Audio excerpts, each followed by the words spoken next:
టీవీ6 news కు స్వాగతం. ముందుగా హెడ్లైన్స్. రాహుల్ గాంధీ పెద్ద మనసు, విరాళంగా 1 నెల జీతం.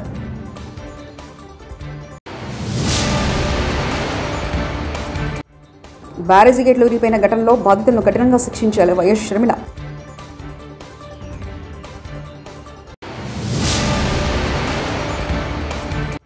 బుడమేరుకు మళ్లీ వరద, లోకేష్ కు చంద్రబాబు కీలక ఆదేశాలు.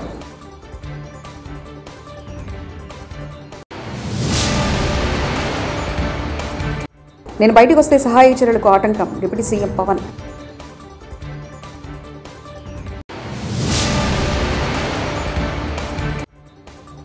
లక్ష చెట్లు కూల్చడంపై మంత్రి సీతక్క విస్మయం.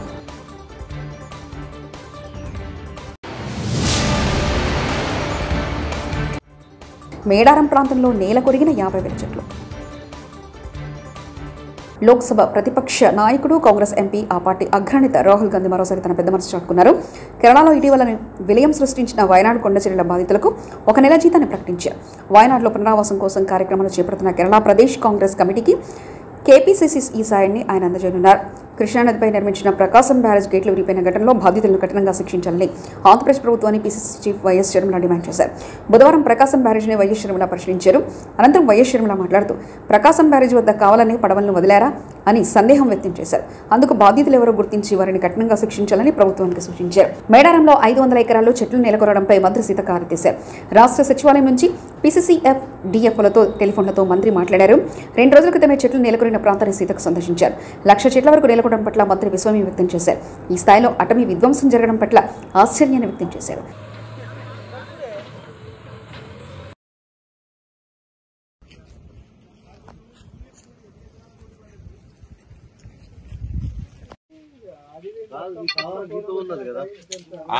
కరెక్ట్ అన్న. ఇప్పుడు ఆ తోవకు 5 కిలోమీటర్లు ఇక్కడ నుంచి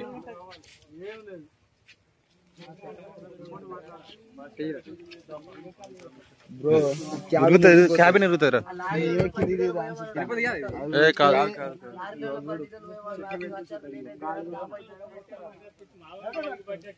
చంద్రబాబు ప్రభుత్వం అప్రమత్తంగా లేదని వేలెత్తి చూపిన పక్క రాష్ట్ర ముఖ్యమంత్రి, వరదల సమయంలో చంద్రబాబు ఫెయిల్ అయ్యాడని చెప్పిన తెలంగాణ సీఎం రేవంత్ రెడ్డి. వర్షము ఒకే రకమైన పరిస్థితులు ఉంటే అవతలెంత జరిగింది నష్టం, యువతలెంత జరిగిందో ఒక అంచనా వేయండి. ఈ ప్రభుత్వం అప్రమత్తంగా ఉందో లేదో. అవతల నష్టం జరగడం కూడా బాధాకరం. అవతల జరుగుండొద్దు, యువతల జరుగుండొద్దు. కాకపోతే ఈ ప్రభుత్వం అప్రమత్తంగా ఉందా లేదా అని. హుజూర్ నగర పట్టణంలో శివాలయం సమీపంలో కాలనీలో మంత్రి ఉత్తమ్ కుమార్ రెడ్డి సందర్శించగా చెరుకట్ట వెంట నిర్మించిన కాలువ వల్లే స్థానికులు ఇబ్బంది పడుతున్నారని చెప్పారు. హుజూర్ నగర్ శ్రీనివాస్ మీద ఆగ్రహం వ్యక్తం చేస్తూ ఆయన వెంటనే సస్పెండ్ చేయాలని ఉన్నతాధికారులకు ఆదేశించారు. ఇక్కడ ఉన్న ఏఈ శ్రీనివాస్ సస్పెండ్ చేయండి. అతని నెగ్లిజెన్స్ వల్ల జనానికి చాలా ఇబ్బంది అవుతుంది. ఓకే. వరదల్లో మునిగిపోయిన వాహనాలను ఫైర్ డిపార్ట్మెంట్ సిబ్బందితో క్లీన్ చేస్తాం. అలాగే ఆ వాహనాల రిపేర్ కోసం బ్యాంకులతో, ఇన్సూరెన్స్ కంపెనీలతో మాట్లాడి ఇన్సూరెన్స్ క్లెయిమ్ అయ్యేలా చేస్తామంటూ సీఎం చంద్రబాబు నాయుడు వ్యాఖ్యానించారు. బాధ్యత కూడా ఫైర్ సర్వీస్ అప్పచెప్తున్నాం. ఎక్కడికక్కడ అవి కూడా క్లీన్ చేసి మళ్ళా రిపేర్ గవర్నమెంట్ పంపించే విధంగా. ఇంకో పక్కన రేపో ఎల్లుండో బ్యాంకర్స్తో, ఇన్సూరెన్స్ కంపెనీస్తో కూడా ఒక మీటింగ్ పెట్టుకుంటాం. ఏవైతే మోటార్ వెహికల్స్ ఉన్నాయో, లేకుంటే ఈ ఆటోలు కానీ కార్లు కానీ ఉన్నాయో వాళ్ళకందరికీ ఇన్సూరెన్స్ ఇప్పించాల్సిన అవసరం ఉంది. ఆ ఇన్సూరెన్స్ ఇప్పించడానికి ఏమేం చేయాలో చేసి ఒక 15 days లోపల అవసరమైతే సర్టిఫికెట్స్ అన్ని కూడా ఇప్పించి ఏ విధంగా క్లెయిమ్స్ అన్ని సెటిల్ చేయాలో చేస్తాం. ఆంధ్రప్రదేశ్లో భారీ వర్షాలకు రాష్ట్ర వ్యాప్తంగా భారీ నష్టం జరిగినట్లు ఏపీ ఉప ముఖ్యమంత్రి పవన్ కళ్యాణ్ తెలిపారు. పంటలు, రోడ్లు తీవ్రంగా నష్టపోయినట్లు పవన్ వివరించారు. ఏపీలో 3,312 కిలోమీటర్ల మేర రోడ్లు కొట్టుకుపోయి రోడ్లు, భవనాల శాఖకు తీవ్ర నష్టం వాటిల్లినట్లు ఆయన వివరించారు. అలాగే 1.69 లక్షల ఎకరాల్లో పంటలు నీట మునిగి రైతులు నష్టపోయినట్లు డిప్యూటీ సీఎం వెల్లడించారు. 18,424 హెక్టార్లతో ఉద్యానవన పంటలకు సైతం నష్టం వాటిల్లినట్లు ఆయన చెప్పారు. పంచాయతీరాజ్ ఇంజనీరింగ్ డిపార్ట్మెంట్ సంబంధించిన 233 కిలోమీటర్ల మేర రోడ్లు పూర్తిగా దెబ్బతిన్నట్లు పవన్ వెల్లడించారు. వరదల కారణంగా మత్స్యకారులకు చెందిన సుమారు 60 పడవలు దెబ్బతిన్నట్లు డిప్యూటీ సీఎం పవన్ తెలిపారు.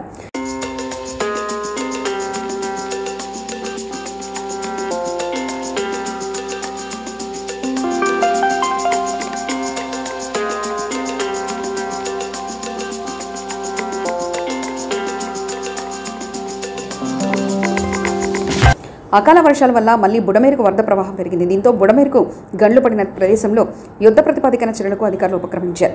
కొండపల్లి, శాంతినగర్ వద్ద బుడమేరుకు 3 చోట్ల గండ్లు పడ్డాయి. 200 మీటర్ల మేర గండ్లు పడడంతో కవలూరు, ఈలప్రోలు, రాయనపాడు, సింగినగర్ మీద బుడమేరు విరుచుకుపడింది. వరద ఉధృతి తగ్గడంతో ఇరిగేషన్ అధికారులు గండ్లను పొడుస్తున్నారు. గండ్లు పడడానికి ప్రధాన కారణం గత వైసీపీ ప్రభుత్వంలో అక్రమ మట్టి తవ్వకాలేనని రైతులు అంటున్నారు.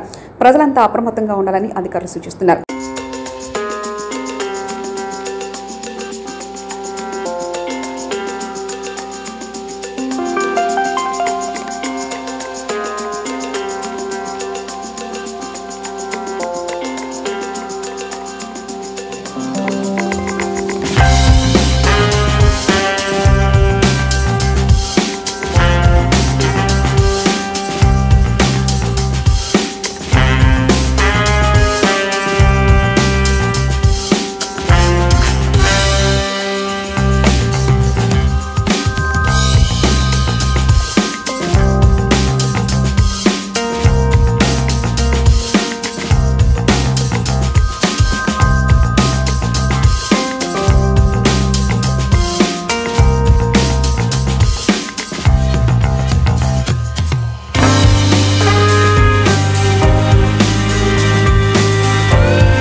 నన్ను చంపాలని చూశారు. నన్ను చంపితే ఖమ్మం వరద బాధితుల సమస్యలు తీరుతాయా? మా ఉద్యమ నాయకులపై నాపై భౌతిక దాడులు చేస్తే చూస్తూ ఊరుకుంటామా? మాజీ మంత్రి పువ్వాడ అజయ్ కుమార్. లేకపోతే రౌడీ షీటర్లతో దాడులు చేయించాలని అంటే అవుతుందా? చూస్తా ఊరుకుంటామా? ఉద్యమ సమయంలో ఉద్యమించిన పార్టీ ప్రజాప్రతినిధులు వాళ్ళందరూ జగదీష్ రెడ్డి గారు కానీ, లేకపోతే హరీష్ రావు గారు కానీ, లేకపోతే ఇతరత్ర ప్రజాప్రతినిధులు కానీ, సో వాళ్ళ మీద మీరు భౌతిక దాడులు చేయాలా? నా మీద భౌతికంగా సరే నన్ను అంతమంది ఇస్తారా అనుకుందాం. దాంతో ఖమ్మం ప్రజల యొక్క సమస్య తీరుతుందా? ఇప్పుడు నువ్వు నన్ను చంపాలని చెప్పి ప్రయత్నం చేస్తావు. దాంతో ఖమ్మం ప్రజల వరద బాధితుల ప్రజల బాధ తీరుతుందా? మీరు ఏం చేస్తున్నారు? ములుగు జిల్లాలో టోర్నాడో తరహా గాలులు బీభత్సం సృష్టించాయి. దీంతో అటవీ ప్రాంతానికి తీవ్ర నష్టం వాటిల్లింది. దీనికి సంబంధించిన వివరాలు ఆలస్యంగా వెలుగులోకి వచ్చాయి. ఆగస్టు 31 సాయంత్రం 6 నుంచి 7 గంటల మధ్య మేడారం ప్రాంతంలో భారీ వర్షంతో పాటు బలమైన ఈదురు గాలులు వీచాయి. దీంతో ఏటూరు నాగరం మండలం కొండాయి నుంచి మేడారం మీదుగా తాడవాయి మండలం గోనపల్లి వరకు నష్టం జరిగింది. సుమారు 15 కిలోమీటర్ల వ్యవధిలో దాదాపు 150 హెక్టార్ల విస్తీర్ణంలో సుమారు 50,000 చెట్లు నెలకొరిగాయి.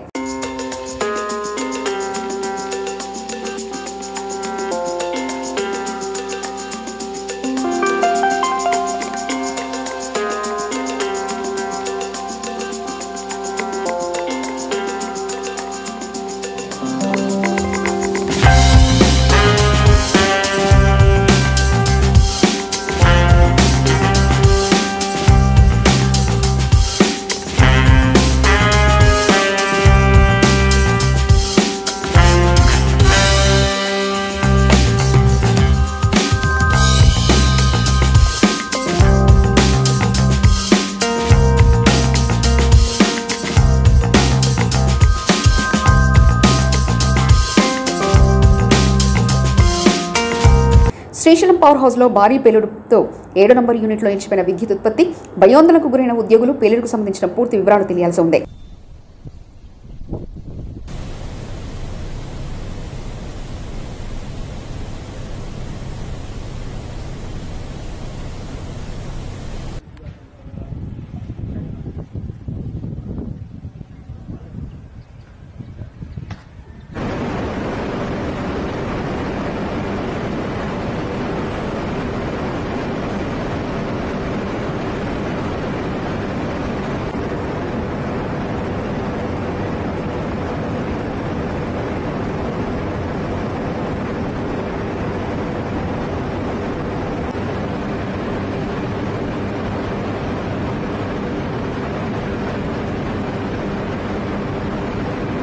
సహాయక చర్యల సమయంలో నేను వస్తే ఇబ్బంది అవుతుందని అధికారులు చెప్పినందువల్లనే నేను వరదల సమయంలో బయటికి రాలేదంటూ డిప్యూటీ సీఎం పవన్ కళ్యాణ్ అన్నారు. ఇబ్బంది అయిపోద్ది మాకు, దయచేసి మీరు ఈ రిలీఫ్ ఆపరేషన్ మీరు అడ్డమైపోతారని చెప్పేసి వారి సూచన మేరకు నేను ఆగిపోవాల్సి వచ్చింది.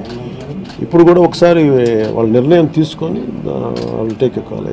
వెళ్తే అది సహాయపడాలి కానీ మళ్ళీ ఇంకొక కేయాటిక్ మీకు తెలుసు, అందుకని దాన్ని దృష్టిలో పెట్టుకుని కొంచెం చట్టపాయిస్తున్నాను. అంత విషయం లేదు, కొంచెం ఇబ్బంది లేదంటే ముందు మెయిన్ అధికారులు పాపం గత 72 గంటల నుంచి వాళ్ళు నలిగిపోతాను నిద్రాహారాలు లేకుండా. సో వాళ్ళని దృష్టిలో పెట్టుకొని మళ్ళీ నేను వెళ్ళి అది సహాయపడాలి కానీ మళ్ళీ అది అదనపు బరువు అయితే మళ్ళీ రెస్క్యూ ఆపరేషన్స్ ఇబ్బంది కలగకూడదని చెప్పి నేను దాన్ని దృష్టిలో పెట్టుకొని నేను స్వయంగా నేను పర్యవేక్షిస్తున్నాను.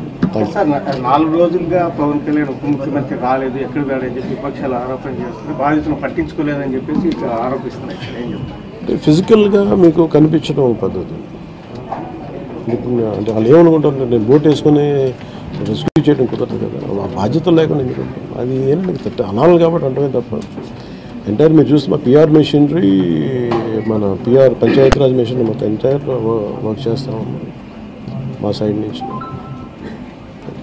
అంటే అట్లా కదా సార్, ధైర్యం చెప్పడానికి కూడా రాలేదని చెప్పేసి వాళ్ళు ఆరోపణ చేస్తున్నారు కదా మీ నుంచి. అది నేను అట్లా అనుకోవట్లేదు. అంటే ఏమైపోతుంది, ధైర్యం చెప్పడానికి వెళ్ళి ఒక్కసారి మీద పడ్డారు అనుకోండి, పరిస్థితులు ఎలా ఉంటాయంటే నేను మొన్న పింఛా డ్యామ్ దీనికి వెళ్ళాను. నేను వెళ్ళి సహాయ కార్యక్రమం అంటే నేను ఒక ప్రత్యేకమైన పరిస్థితిలో ఉన్నాను, అది మీరు అర్థం చేసుకోవాలి. ఇప్పుడు నేను వెళ్ళి కూర్చుంటే వెళ్ళిపోదని రెస్క్యూ ఆపరేషన్స్కి ఇబ్బంది కలగకూడదన్నది ఒకటే నన్ను ఆ సూచన ఒకటి నన్ను ఆపేదాను, అంతమించి వేరే అవ్వలేదు. గత 5 రోజుల నుంచి కురుస్తున్న భారీ వర్షాల దృష్ట్యా వరంగల్ జిల్లాకు సంబంధించిన తహసీల్దార్ మహమ్మద్ ఇక్బాల్ మాట్లాడుతూ జిల్లా కలెక్టర్ మరియు స్థానిక మంత్రి ఆదేశాల మేరకు వరంగల్ మండలంలోని వరద బాధిత ప్రజలను ఉద్దేశించి అప్రమత్తం చేస్తూ స్థానిక తహసీల్దార్ కార్యాలయంలో వరద బాధితుల కోసం 24 గంటలు పనిచేయడానికి కంట్రోల్ రూమ్ వ్యవస్థను ఏర్పాటు చేసి మా కార్యాలయానికి సంబంధించిన జూనియర్ అసిస్టెంట్లను కంట్రోల్ రూమ్లో పనిచేయడానికి అందుబాటులో ఉంచడం జరిగింది. ప్రజలు ఎవరైనా కూడా లోతట్టు ప్రాంతాలు ముఖ్యంగా ఏంటంటే వరంగల్ మండలంలో ఎక్కువగా స్లమ్ ఏరియాస్ ఉన్నాయి. ముఖ్యంగా చూసుకుంటే ఏంటంటే మన అంట రోడ్డు సమీపం సంతోషమాత టెంపుల్ ముందు ఎన్టీఆర్ నగర్ ఉంది, 92 ఇళ్ళు ఉన్నాయి. అవి కొద్దిపాటి వర్షం రాగానే అది భద్రకాళి ఎఫ్టీఎల్లో ఉండడం వల్ల ఆ ఇళ్ళన్నీ మునిగిపోతాయి. అలాంటి వాళ్ళకు కూడా మేము వెంటనే జిల్లా కలెక్టర్ గారి ఆదేశాల ప్రకారం మరియు మంత్రివర్గ ఆదేశాల ప్రకారం కూడా మేము వెంటనే స్పందించి వాళ్ళందరినీ కూడా మార్వాడి భవన్కు షిఫ్ట్ చేయడం జరిగినది. అదేవిధంగా వారికి కావాల్సినటువంటి అన్ని రకాలైనటువంటి సదుపాయాలు మున్సిపల్ కార్పొరేషన్ అధికారులతో యుక్తంగా చేపట్టడం జరిగింది. అదేవిధంగా మేన్మామల గ్రామంలో మెయిన్గా ఏంటి అంటే బాలాజీ నగర్, సాయి గణేష్ నగర్, అదేవిధంగా చాకల ఎల్లమ్మ నగర్ అనేటువంటివి లోతట్టు ప్రాంతాలు ఉంది. వాళ్ళని కూడా శుభం కార్యంలో ఒక 2 రోజులు వాళ్ళకు పునరావాస కేంద్రం ఏర్పాటు చేసి వాళ్ళకి అన్ని రకాలైనటువంటి ఏర్పాట్లు చేయడం జరిగింది.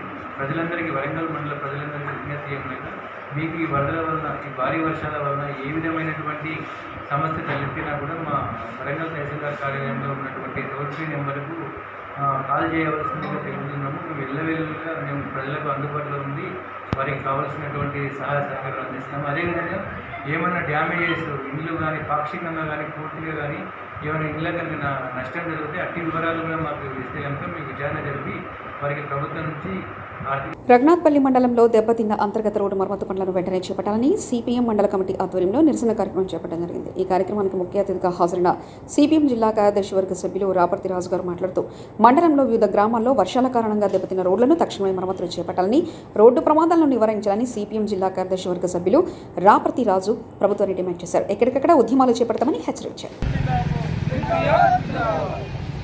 పరిష్కరించాలి అంతర్గత రోడ్డు మరమ్మతు పనులను వెంటనే చేపట్టాలి. అంతర్గత రోడ్ల పనులను వెంటనే చేపట్టాలి. అంతర్గత రోడ్డు పనులను వెంటనే చేపట్టాలి. సోదరులారా, రఘునాథ్పల్లి మండల ప్రధాన కేంద్రంలో ప్రధానమైనటువంటి రహదారి సాధారణ వర్షం పడితేనే ఈరోజు పోలేనటువంటి పరిస్థితుల్లో ఈరోజు బురదగుండలతోటి వాహనదారులు ప్రజలకు తీరైనటువంటి ఇబ్బందులు కలుగుతున్నటువంటి పరిస్థితి ఉన్నది. కాబట్టి ఇంత అధ్వానంగా ఇవాళ కురిసినటువంటి భారీ వర్షాలకు కూడా రోడ్లు ఎక్కడికక్కడ మండలంలో దెబ్బతిన్న పరిస్థితి ఉన్నది.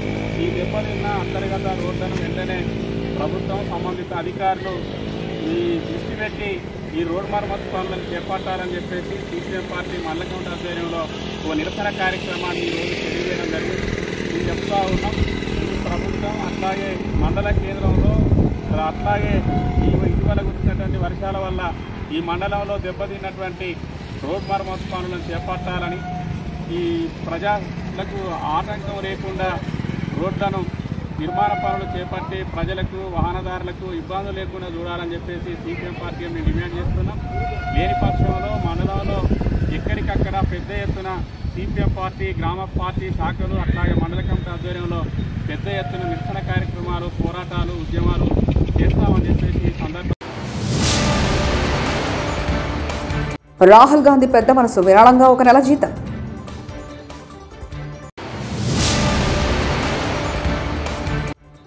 బ్యారేజీ గేట్లు ఊరిపోయిన ఘటనలో బాధితులను కఠినంగా శిక్షించాలి వైఎస్ షర్మిల.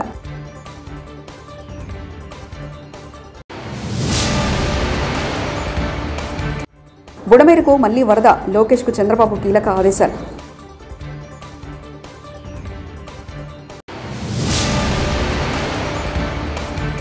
నేను బయటకు వస్తే సహాయ చర్యలకు ఆటంకం, డిప్యూటీ సీఎం పవన్.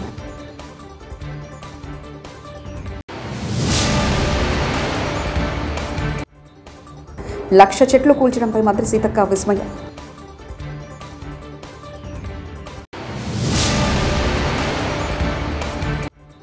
మేడారం ప్రాంతంలో నేల కొరిగిన 50,000 చెట్లు. ఇవి బులెటిన్ విశేషాలు. చూస్తూనే ఉండండి టీవీ 66 న్యూస్.